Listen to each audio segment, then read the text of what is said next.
بسم اللہ الرحمن الرحیم۔ السلام علیکم۔ کہانیوں کے اس دلچسپ سفر میں دوستوں آپ کو خوش آمدید۔ اس دلچسپ سفر میں اگر آپ میرے ہم سفر بننا چاہتے ہیں تو میرے یوٹیوب چینل کو سبسکرائب کیجیے اور بیل نوٹیفیکیشن کو بھی آن کر دیجیے تاکہ آپ کو مل سکے ویڈیو اپڈیٹس۔ آج کی کہانی ہے ایک عقل مند کسان اور اس کی بیوی کی۔ تو آئیے کہانی کا آغاز کرتے ہیں۔ ایک گاؤں میں ایک کسان رہتا تھا۔ وہ صبح سے شام تک کھیتوں میں کام کرتا تھا، کھیتوں کی مکمل پہرے داری کرتا تھا، مگر جب فصل پک کر تیار ہو جاتی تو گاؤں کا سردار اس کی ساری فصل زبردستی لے لیتا اور اسے تھوڑا سا حصہ دے دیتا۔ کسان اور اس کی بیوی کی بڑی مشکل سے گزر اوقات ہوتی تھی۔ ایک دن کسان کھیت میں کھدائی کر رہا تھا۔ بے خیالی میں وہ زیادہ زمین کھود گیا۔ اچانک ہی اسے محسوس ہوا کہ زمین کے اندر کچھ ہے۔ اس نے بڑی مشکل سے وہاں سے ایک صندوق نکالا۔ وہ بڑا حیران ہوا۔ اس نے صندوق کھولا، اس کی خوشی کی کوئی انتہا نہ رہی۔ صندوق ہیرے اور جواہرات سے بھرا ہوا تھا۔ اس نے سوچا کہ اس بات کا علم گاؤں کے سردار کو نہیں ہونا چاہیے، ورنہ وہ اس کو زبردستی چھین لے گا۔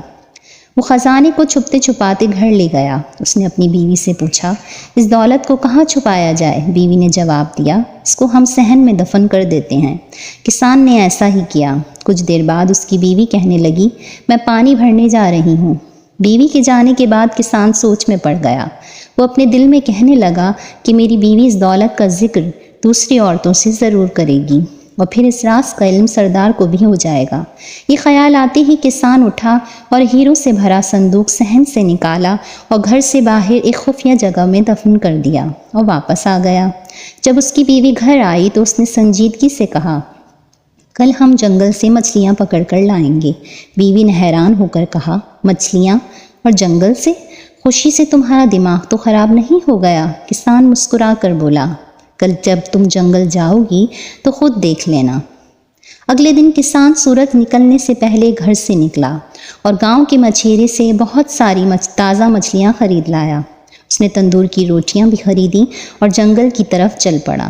وہاں ایک جگہ دیکھ کر اس نے مچھلیاں زمین پر پھیلا دیں اور کچھ آگے جا کر درختوں پر روٹیاں لٹکا دیں۔ یہ سب کام کر کے وہ گھر واپس آ گیا۔ اس کی بیوی ابھی تک سو رہی تھی۔ جب سورج نکلا تو کسان اپنی بیوی کو لے کر جنگل کی طرف چل پڑا۔ اس کی بیوی نے زمین پر مچھلیاں دیکھیں تو حیران رہ گئی۔ پھر اس نے سب مچھلیوں کو اپنی ٹوکری میں رکھ لیا۔ آگے جا کر درختوں پر روٹیاں دکھی تو کسان سے کہنے لگی، درختوں پر روٹیاں لگی ہوئی ہیں۔ کسان نے کہا، یہاں روٹیوں کی بارش ہوتی ہے، کچھ روٹیاں درختوں پر اٹک جاتی ہیں۔ اس کی بیوی بڑی حیران ہو رہی تھی۔ کسان اور اس کی بیوی کے دن پھر گئے اور وہ پہلے سے زیادہ اچھا کھاتے تھے۔ تھوڑے دن بعد ہر طرف یہ بات پھیل گئی کہ کسان کو کوئی خزانہ مل گیا ہے۔ اب یہ راز بھی نہیں رہا تھا، ہر کوئی جانتا تھا کہ خزانہ اس نے گھر کے صحن میں چھپا رکھا ہے۔ پھر بھلا یہ بات سردار سے کیسے چھپی رہ سکتی تھی؟ پہلے اس نے کسان کی بیوی کو اور پھر کسان کو اپنے ہاں بلوایا۔ کسان جب سردار کے پاس گیا تو سردار نے کہا، کیا یہ سچ ہے کہ تمہیں ہیرے جواہرات سے بھرا صندوق ملا ہے؟ کسان نے حیرت کا اظہار کرتے ہوئے کہا، یہ بالکل جھوٹ ہے۔ سردار نے گرج کر کہا، تمہاری بیوی مجھے سب کچھ بتا چکی ہے۔ کسان نے ہاتھ جوڑ کر کہا، میری بیوی کا تو دماغ خراب ہو گیا ہے، یہ تو آج کل الٹی سیدھی باتیں کرنے لگی ہے۔ جب کسان کی بیوی نے یہ سنا کہ اس کا شوہر اسے پاگل کہہ رہا ہے تو وہ اس سے بولی، حضور، جو کچھ میں نے بتایا ہے وہ حقیقت ہے، یہ صندوق ہمارے صحن میں دفن ہے۔ سردار نے خوش ہو کر پوچھا، یہ ہیرے جواہرات کا صندوق کس دن ملا تھا؟ کسان کی بیوی نے کہا، اس دن صبح کو جس کے ایک دن بعد ہم جنگل سے مچھلیاں پکڑنے گئے تھے۔ یہ سچ ہے، یہ وہ دن تھا جب آسمان سے پکی پکائی روٹیوں کی بارش ہوئی تھی۔